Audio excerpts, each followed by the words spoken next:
Hi, everyone. Thanks for joining us.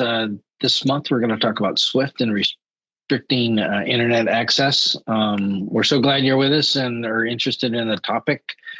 Sometimes it's a little bit misunderstood, regardless if it's for Swift or any other particular framework. And so we hope that you'll consider what we talk about today in some other areas. As we get started, let's do introductions. So I'm Ron Tosto, and a retired Navy veteran, qualified or certified as a QSA assessor for PCI, Swift, and a registered practitioner for CMMC.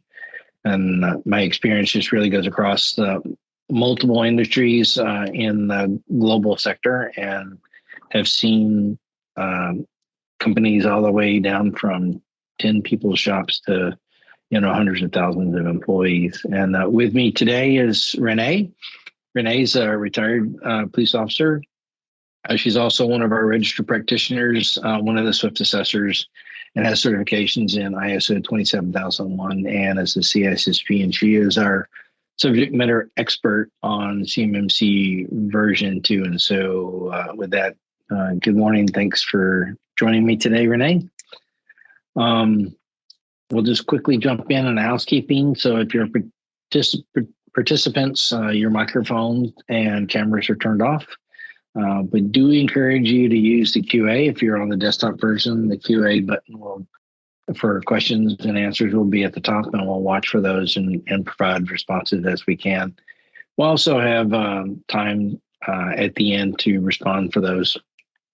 And then, of course, grab some coffee. We're recommending using your Do Not Disturb so you can really stay focused with us for the next 20 minutes as we go through. And now let's just look at the agenda. So the agenda today, we're going to, do an introduction for Swift itself. You tend to hear two rules, CSP and CSCF. And so we'll look at those. We'll talk about the control definitions and look at in-scope systems, and then really talk about why is restricting internet access important, and then how do you do the restrictions. And so with that, let's just jump into the first topic, which is the Swift introduction.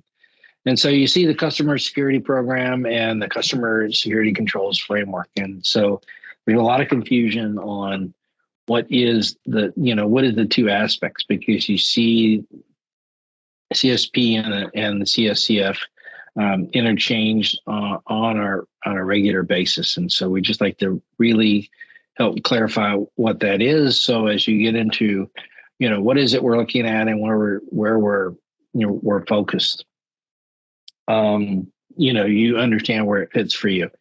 And then generally most of this presentation, we are focusing on the internet restrictions. And so in the CSP, this is really the customer security program is around the entire community.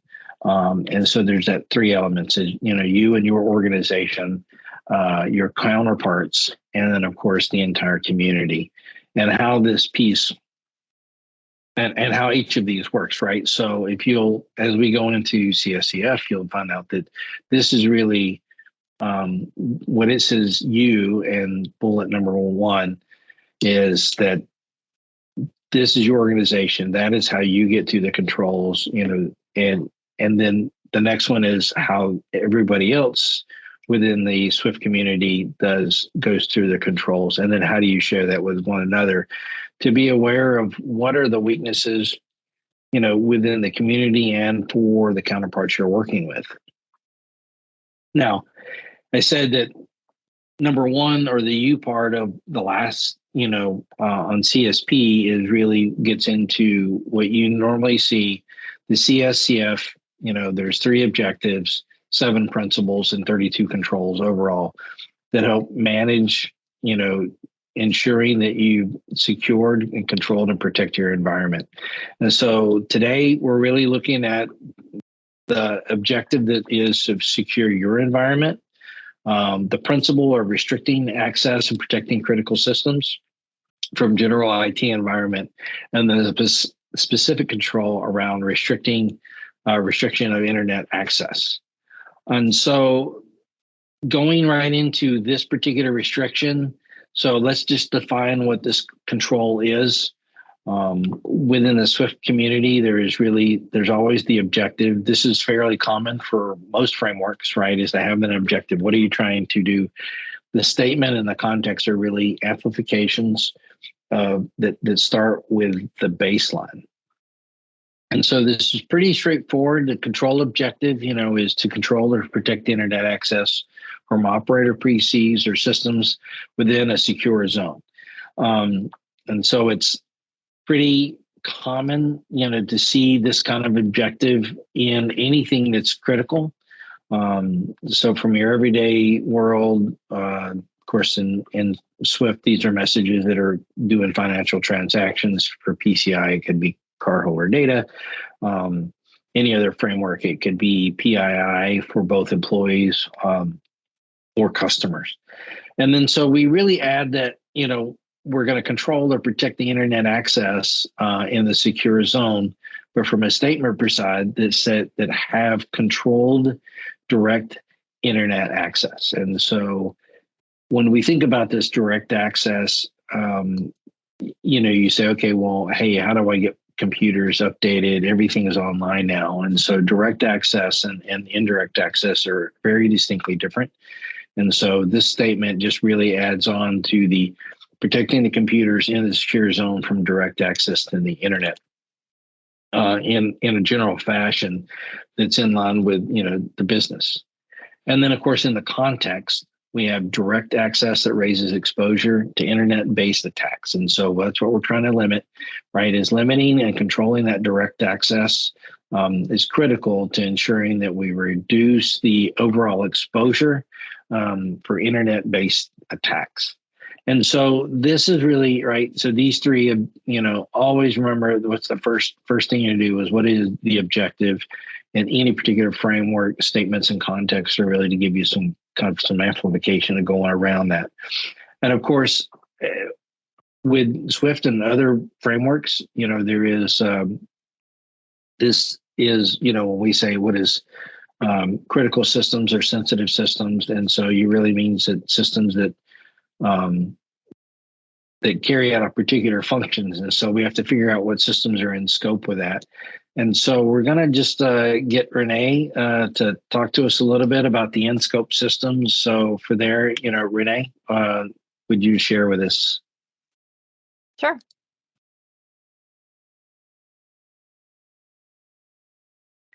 So companies need to prevent direct access from the internal network to the internet to protect against malicious acts.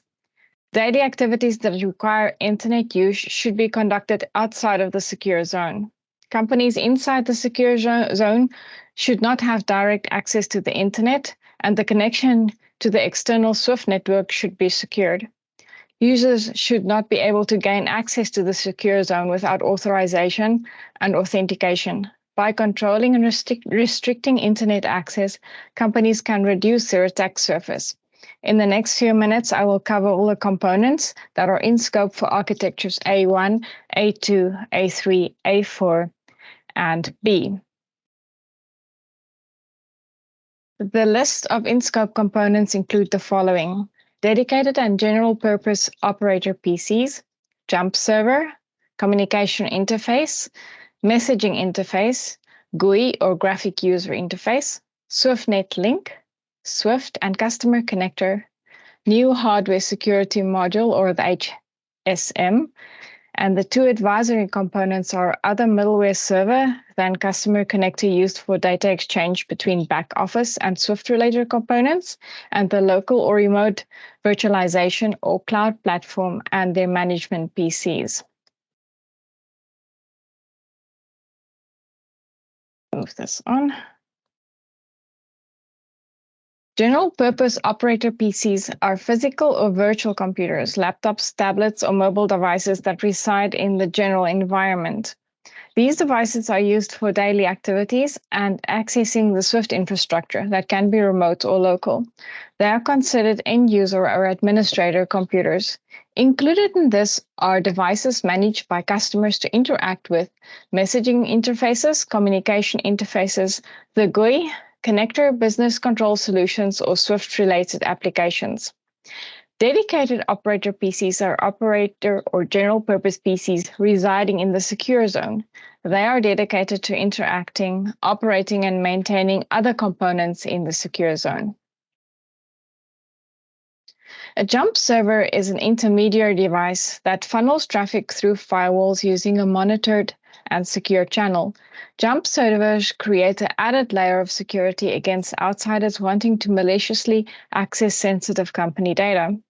Only those with the right credentials can log into a jump server and obtain authorization to proceed to a different security zone. Jump servers act as a gateway to an organization's sensitive assets and resources.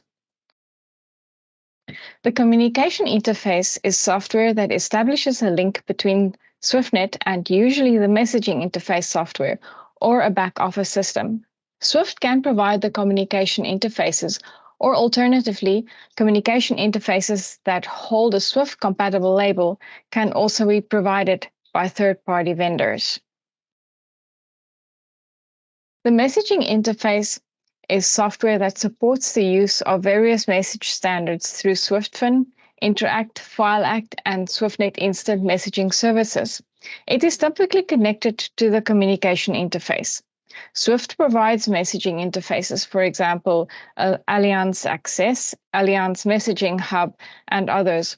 Messaging interfaces that hold a Swift-compatible label can also be provided by third-party vendors. A GUI, or graphic user interface, visually represents communication that is presented to the user for easy interaction with the message interface, communication interface, or a connector. Examples are Allianz Web Platform, Server Embedded, and Swift Micro Gateway Frontend.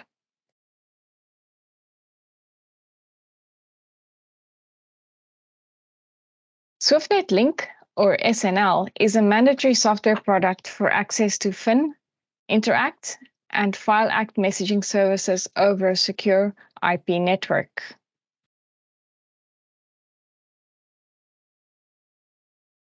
Connectors are local software designed to facilitate communication with an external messaging interface or a communication interface, or both, or to a service provider. A Swift connector is a connector specifically designed to support Swift business. It is usually provided by Swift, while customer connectors are typically commercial off-the-shelf products configured for Swift purposes. It includes generic file transfer solutions or local middleware system implementations.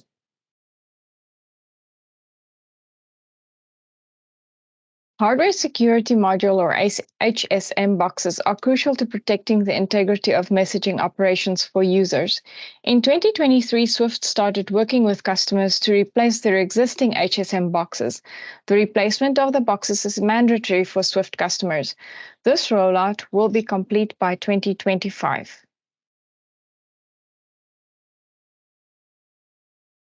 The next up are the two advisory components, applicable only if you have middleware or virtualization and cloud services. Other middleware service than Customer Connector, used for data exchange between back office and Swift-related components.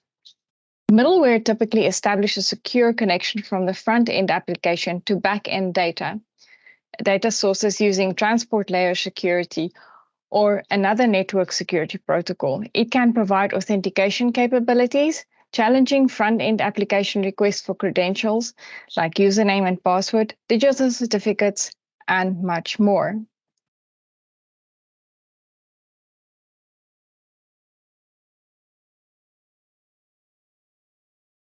Then we have local or remote virtualization or cloud platform and their management PCs. Virtualization creates a simulated or virtual computing environment as opposed to a physical environment. Virtualization often includes computer-generated versions of hardware, operating systems, storage devices, and more. Remote virtualization allows individuals to access a virtual computer that's situated in another location and interact with its desktop as if they were physically sitting in front of the real thing. A management PC runs the virtualization software and operating system, displaying it on the client's device. Cloud computing, on the other hand, is a delivery model that facilitates convenient, on-demand access to a shared pool of configurable resources. These shared computing resources, such as storage, networks, servers, and so forth, can be provisioned rapidly and easily over the cloud via self-service with minimal management and little to no interaction with the server provider staff. Next up, Ron will go into more detail about restricting internet access. Yeah, thanks, Renee. With that list, I'm not sure what's left that's not falls under the secure zone. It's quite a list of computers. Yeah, again, thanks, Renee. So, yeah, just briefly, we're going to talk about the why and the how. The purpose of the restriction and the really use of the jump servers. And so, really talking about the threat actors.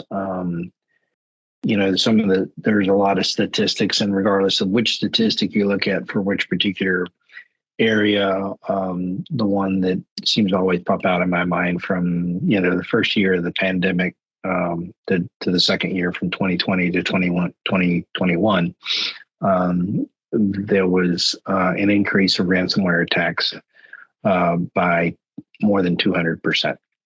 And so if you really think about what the why, it's pretty easy to understand that if you have a critical system, why you would not allow the particular access. And so, the illustration of, it just really takes the bad actor to get to one system and lay out some malware on that system so it can be an agent to monitor all the other traffic, internally, and then share it back with a bad actor. And so this is pretty straightforward on the purpose of restricting. The statistics, we know is that there's more and more attacks every day. And so we get into, what is a jump server? And Renee talked about that a jump server is in scope. And so you can really see out this layout. There's a different layout as well where you can see that there's internet, and then there's our firewall, and then there's really an internal corporate network and critical systems, and then you have a jump server between your internal network and your critical systems network, and then that's more applicable. And so jump servers are used in different ways. I think really it's also goes back to where Renee was sharing about virtual servers or really doing desktop sharing, right? So one of the ways that you can use a jump server is actually access into a jump server, and then the jump server will do, say, a remote desktop to the critical systems, in the secure zone. So even the there's not the direct communication. There's only really one service, which is a remote desktop with the particular port. And then you go through just so that you can see the screen. And this is your desktop, your GUI interface, right? That's really what that remote desktop ends up being, is that you're not operating the actual system, but you're just really operating from a screen so that it's easier for the operator to see what's going on.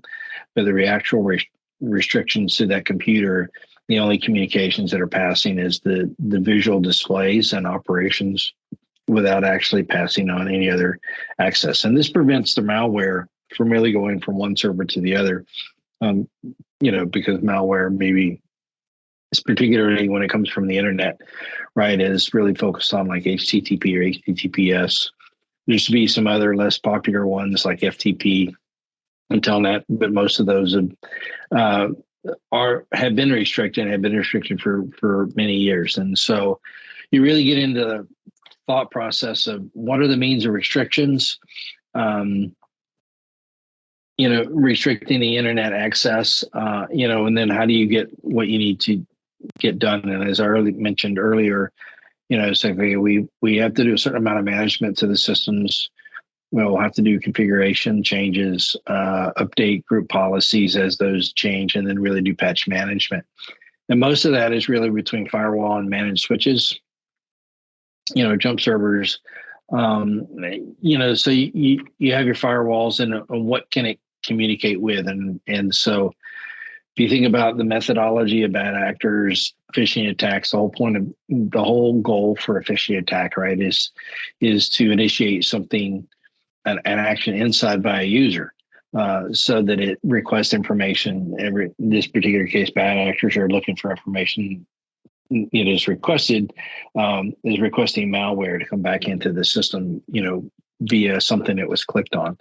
So really, you use firewalls and managed switches, so that only systems in a critical secure zone, right, can talk to a jump server, and then only the jump server can talk to systems outside the firewall.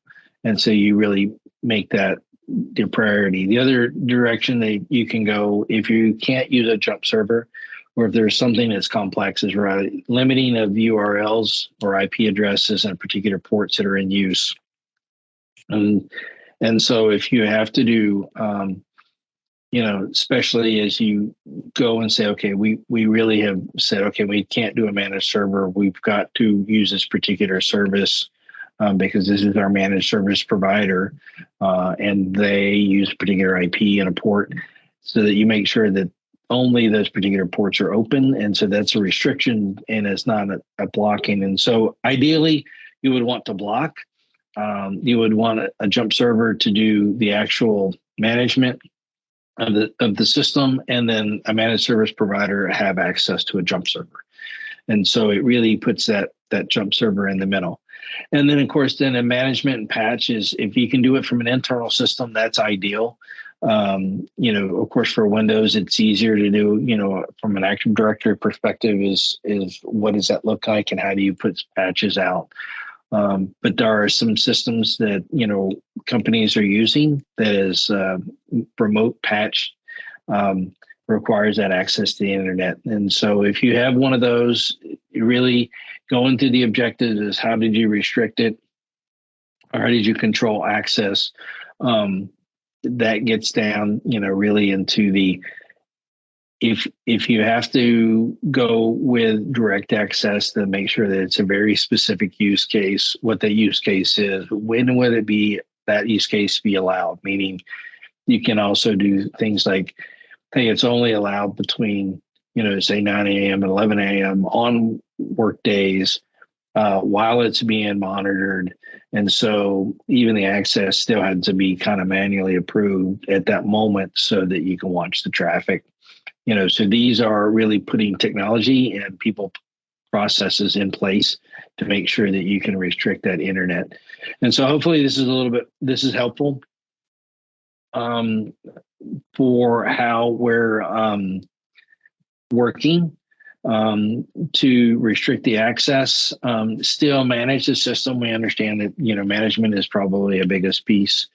And then this really just kind of wraps it up. So this wraps it up for today. Right now, Renee, I don't see any questions.